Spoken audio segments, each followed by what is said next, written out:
Thank you for listening to the Dog Trainers Podcast, a podcast created by dog trainers for dog trainers, or anyone who's ever fallen in love with man's best friend.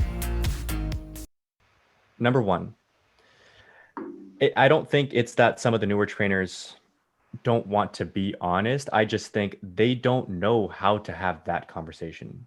He's doing well, but because then they get nervous. They're afraid the client doesn't want to hear bad news. They're afraid the client, but also the comfort level associated with just the confidence, or which came from the skill or just repetition or whatever, or the knowledge, or the knowledge to be able to call the person and be like, whoa, listen, this is part of the process, and you not freak out because she's already freaking out, and and just letting them know this is normal, as is a dog with very deep-seated issues regarding an individual. Like I just sent one home. I just sent he was a little sheepadoodle. His name was Hubert, and he was like super sharp, but man, he was horrible with his mom, and I mean horrible. And it was extremely noticeable because Brent and I have a friend, Blake. Her name is Julia. She's a trainer, and she's very good.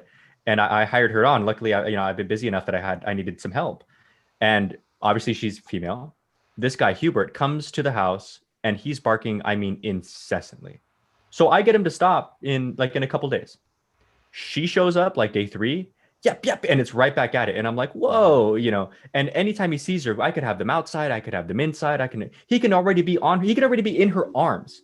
Mm-hmm. And he's just going, he just cannot get enough. Mm-hmm. He's about to explode. He's a ladies' man. Right. Well, and she currently has another job. So she works here part-time. So on the day she's not here, that man is a joy. Mm-hmm. And then she gets here and he's right back at it. And I'm like, what's going? Because all the while he's getting further and further in training. So he looks good. But then she shows up and I'm like, what is going on with you? And it's interesting to see. I was texting the mom the exact same thing. I was like, man, and I was asking her questions do you carry him around everywhere? Do you do this? Do you do that? And she's like, yeah. And I'm like, can I show you something? And I take a little video and I'm like, Hubert, sit, Hubert down, Hubert this, Hubert that, good boy, good boy, good boy, good boy. Hey, Julia, Hubert, sit, Hubert down. And he just, and so she's like, wow, what is that? And I'm like, I really want you to understand. Number one, he's doing well. I'm happy with how he looks. You just saw me do it. He's looking all right. There is a difference between obedience and relationship, and how the dog feels versus what they know. And, and where his state of mind is according to, like we talked about earlier, what the conditioned response has been, what works for him in that situation. If I want attention, I'll nag mom and she gives me the attention. So I'm going to nag mom. Why wouldn't I try that with Julia? The only woman I've ever done it with, it works 100% of the time. So it was fascinating, not only to see the dog go through it, because we had 4 other dogs, but he was and all of them had that to an extent, but he was by far boom. Male to female was a stark contrast. But it was fascinating to navigate the mom, because just like she reminds me of Marmar, very sweet, very intelligent in her field, successful, very well, but with that dog, my God, she it's hard to get her to be firm, and it was fascinating to I think back sometimes about would I have been able to have this conversation with her 4 years ago, 5 years ago? Probably not successfully anyway. And maybe she'd freak out and maybe would just pick up the dog. If this situation happened to you, Brent, 7 years ago, she probably would have just came and got the dog. But now over time, you have the words, how I've had those clients before. Me too. Before I had the words, before I had the confidence, before I had the, right. So I'm sorry to go off on the tangent. I wanted to tie Blake into it. I just wanted to hear a little bit about that thought. And I was going to tie it one more time to jiu-jitsu with I noticed in videos. Blake, here's a question for you, bro. Who are your favorite high level players if you watch tournaments on YouTube and stuff like that? If I watch a tournament online for jiu-jitsu? Yeah. Well, there's a lot. So I don't know if you are familiar with Flow Grappling, but I have a Flow Grappling account. Okay. And obviously anytime there are competitions and stuff, I'm trying to watch that. But I am under Marcelo Garcia Academy in New York City. So any of those guys, Mateus, there's 2 Mateuses, there's Denise, Lutez, and there's so many black belts, Marcos, these guys that are just absolutely incredible. Obviously, Marcelo, all these guys Bernardo when he used to compete. Obviously, you watch the Danaher Death Squad, you're watching Gordon and trying to see like, geez, who's going to take this dude out? You're watching all of them. Oh man, there's so many names that I can like list off, and then I'm watching like the fight sports guys over here in Florida and things like that. So I'm watching a lot of these high level guys and just watching their different skill sets. Here's why I'm asking you this question. Out here, I'm lucky enough to have Gustavo Dantes out in Tempe. Okay. And we also have a 10th Planet gym, like not too far from me here. Okay. A lot of my favorite guys, Keenan Cornelius, a lot of bottom players like the Meow brothers and stuff like that. So in New York. Okay. Oh, are they? Those guys are sick, man. Okay. The reason why I'm asking you this question, I love to watch in particular, because I'm like a bottom game player. I love my rubber guard. I knew you were a bottom. So yeah. So I love to watch them compete because I can watch the same match over and over and over and over the period of like months. And I'll see something new this time, and then months later I'll still see something new this time, and it's the same match, and it could be like an 8-minute match. Nothing, right? Nothing, and especially considering the time they don't spend on the ground.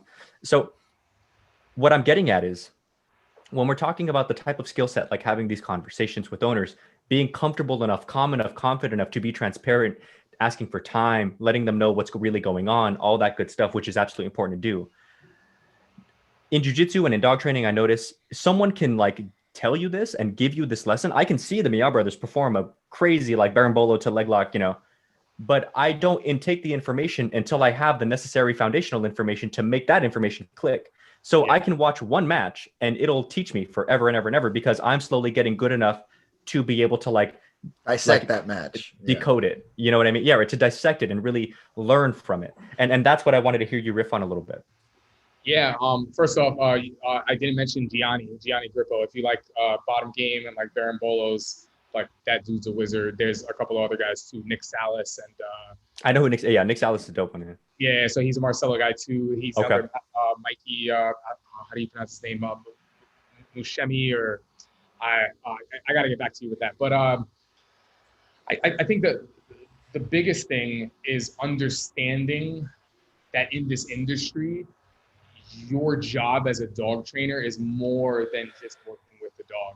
Right. So your skill set as you find yourself in these situations, or you rewatch the match, or you end up in the same situation over and over and over again, you start to see the dynamic or the different aspects of what our job actually is. Mm-hmm. Right. It's like working with the dog.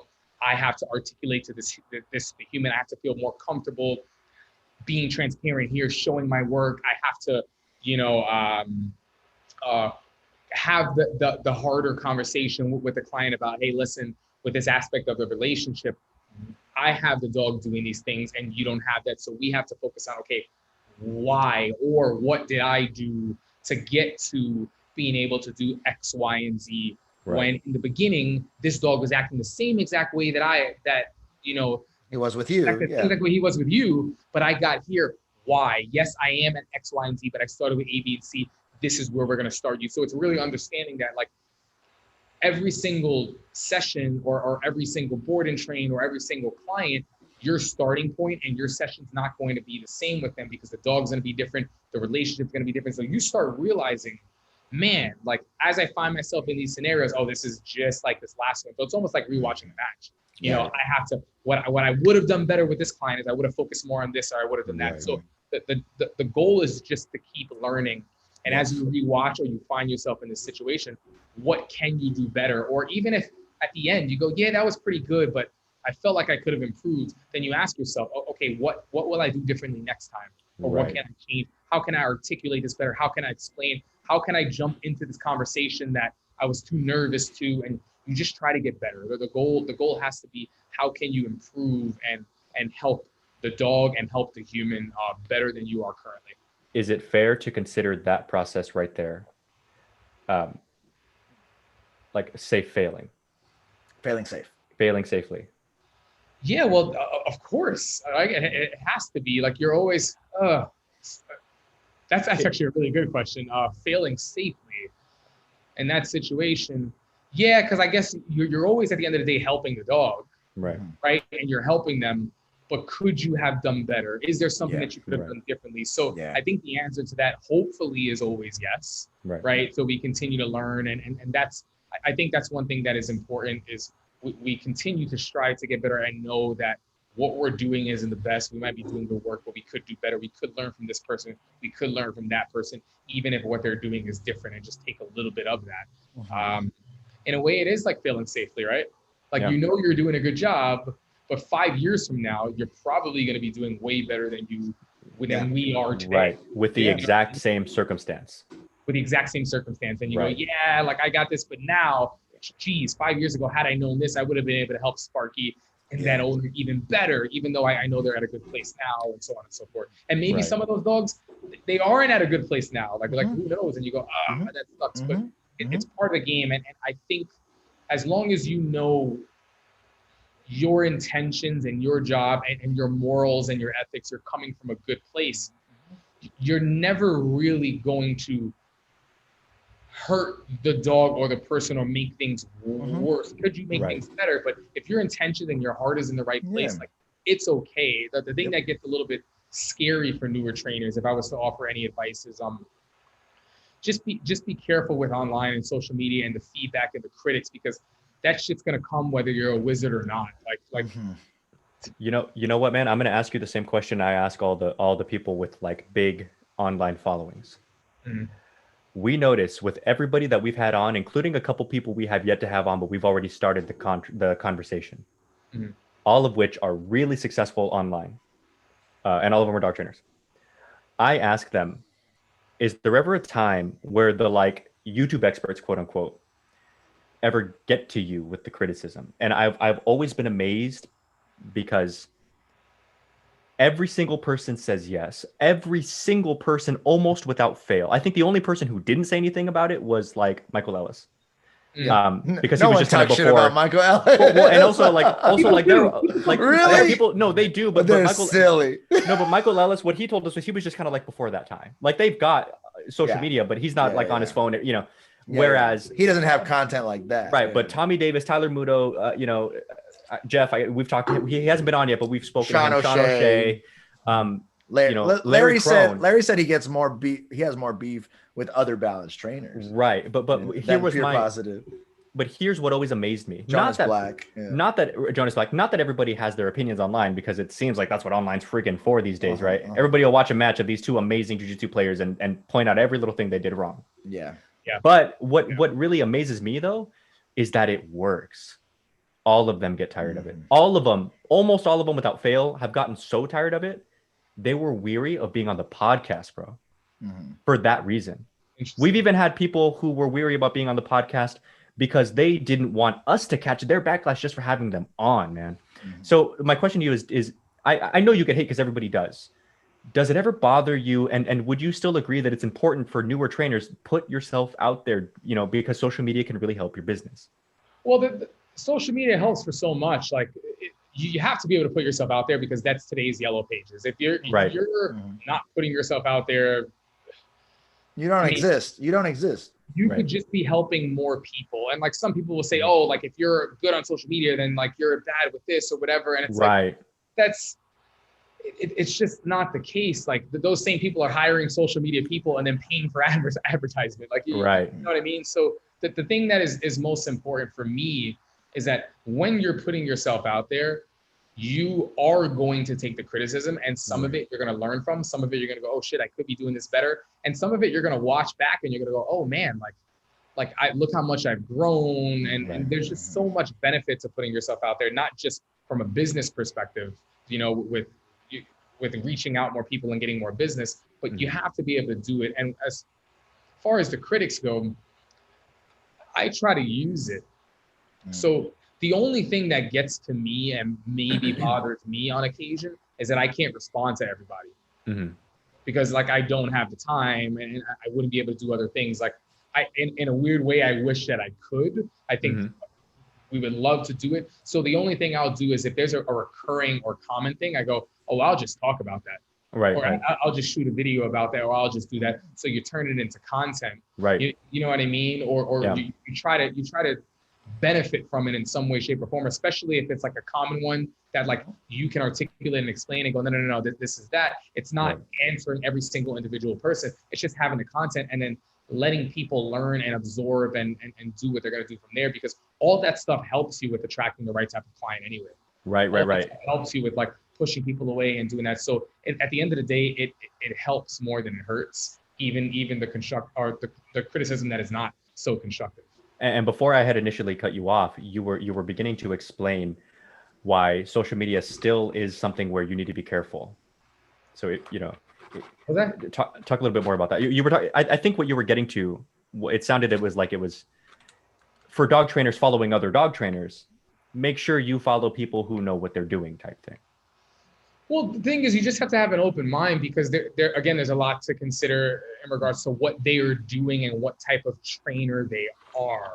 Like, there's a lot of different types of doctors. There's a lot of different types of trainers, and some people are geared more on like, I'm focusing on this type of thing, or I'm doing this exercise for this specifically. So it's like, how can you keep an open mind and go, all right, I don't do that. I'm not doing scent work with the dog, but how can I use this game and maybe help with the rehabilitation of this and do that? So it's just really keeping an open mind. And like, if I'm going to learn from, I don't know what you want to call it, like a sport dog trainer, or a heavy-handed militant trainer, or a happy-go-lucky, like positive reinforcement only trainer, or a trick-based trainer, or this, it's like, don't just learn and observe it, learn the good stuff, learn the bad stuff, and then just try to extract something that might be helpful for what it is that I do. Because you also have to consider environment changes, and someone's approach might be different because they live in the middle of nowhere and they have open space and open fields. And then in New York City, we don't have that. And there's an urban environment, and it's all sidewalks. So there's just so many things that will vary and will differ. And not everybody on the internet is going to understand that. So you have to be careful with social media in that regard, where people will understand what you're doing and why you're doing it, and you might not understand their side of things. So just be careful, because the rest of the world is not necessarily the same as the world that you live in, or the world and the circumstances that your client lives in. Yeah. So I'm not sure if that was the direction that I was heading in, or whether you were talking about before, but you do have to be careful with social media and how it stalls you and your growth. I will tell you this one story. So when I first started training, I was filming myself because I was walking dogs and I wanted to go more into the training aspect. But a lot of the dogs that I was walking were problematic, and the turnaround to getting them to me being able to leash them, to walking with other dogs, and so on and so forth, like that was a video that needed to be filmed. So I started filming this stuff, not really expecting anybody watching aside from potential clients. The moment that I caught wind of like bigger names watching my content, or certain trainers and stuff watching that, I started going, oh, like people watch me. So I want to make sure that I'm not doing the wrong thing, or I'm not being viewed as an amateur. So I stopped being creative. And I started focusing on what the right way their was. attention, to get their attention, or and you know what it not actually to look stupid. did? It made me a bland trainer, and all of a sudden I became the same as everybody else, because I didn't want to do it the wrong way or mess up, or have the gatekeepers worry about what I thought. So it killed who I was. The moment I said I gotta forget about this, do my thing, and guess what? Mistakes are gonna happen.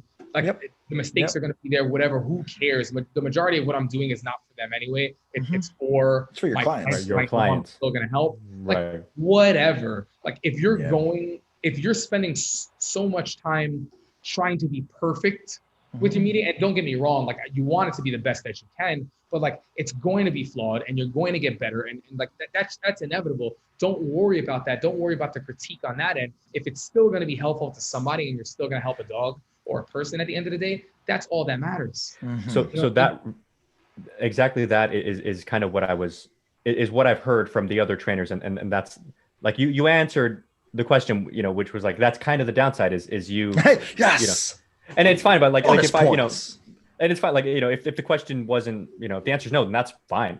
I just, it kind of circled around anyway of like, that is the potential downside of social media. You get into keeping up with the Joneses, and it's like, because you want to look like a professional, you either don't do something or you don't put out content at all, or like, the analysis paralysis of it all. And it's like the whole thing, perfect is the enemy of done type thing. So it's helpful. It's all helpful. Like something as simple as like tying your shoe, man. Like, you think everyone and their mother knows how to do it? a lot of people do, but you put on a video. I bet if you YouTube right now tying your shoe, I bet you like or how to make a PB&J, you know, like it's gonna have millions of views. People can still benefit from simple stuff. And the truth, like when it comes to nerding out, like if we really love doing this, we want to continue to learn like more advanced stuff. But when it comes to the average pet dog owner, they need simplicity and they need results. Well, and I'll tell you what, I agree with you. I just looked it up. 3.4 million views. How to tie your shoes. Yeah, 3.4 million views.